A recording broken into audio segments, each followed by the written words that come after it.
I'm going to start by preparing this collar, and I want to, this is my underside, so I'm going to fold that open, and I'm going to keep those two seams behind it.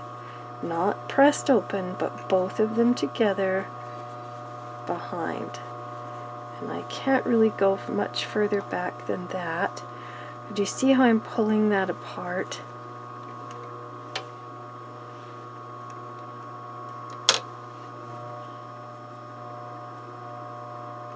And then I need to hold on to the thread.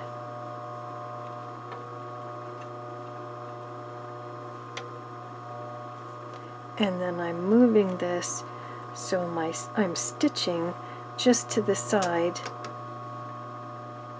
and I can see that better if I move my needle position over.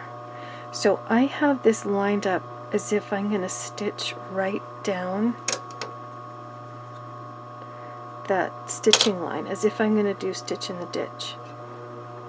But I'm not going to do stitch in the ditch, and you don't have to do this at all. This is just FYI in the future. So if you can see the needle position, it's almost at stitch in the ditch, but I'm going to take my needle position and move it over. So the needle position is automatically a little ways away, and I can easily act as though I'm doing stitch in the ditch,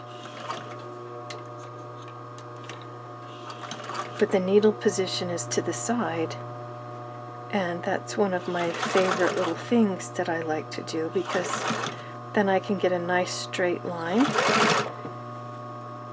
without difficulty. So this is a little tough. The collars were in a biasy section and it's trying to bubble. And I'm going to go as far as I can, but I know I'm not going to get all the way around. But it will make pressing easier and it will look a little bit nicer. So I'm checking every once in a while, but I can feel that those seams are on that side with my finger. And I've already pressed them a little bit.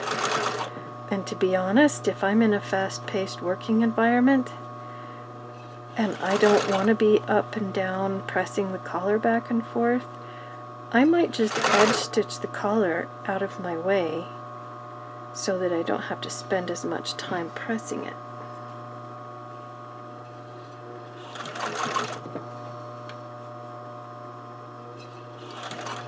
And now here it's kind of binding up a little bit, so I'm lifting up the presser foot and letting the fabric relax and then putting it back down. And it looks like I'm only going to be able to go about another inch.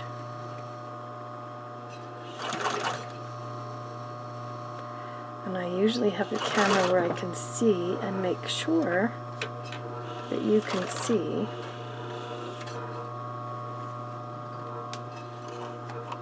But I don't.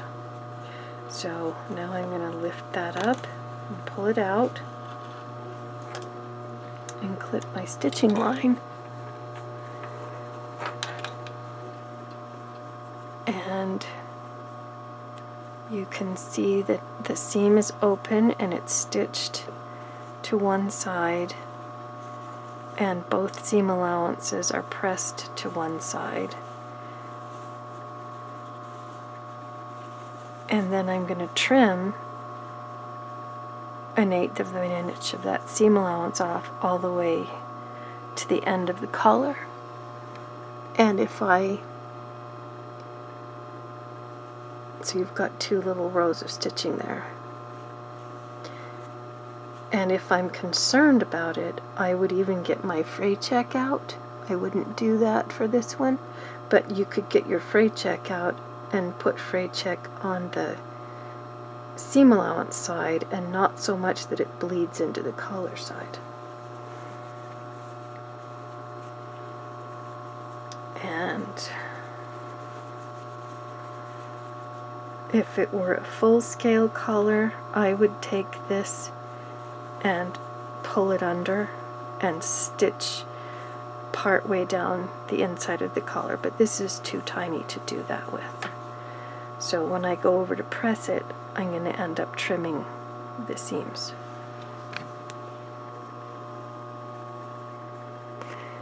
Okay, I'm going to start with, well, I want to sew the collar in first, so we're going to go press and trim the collar now.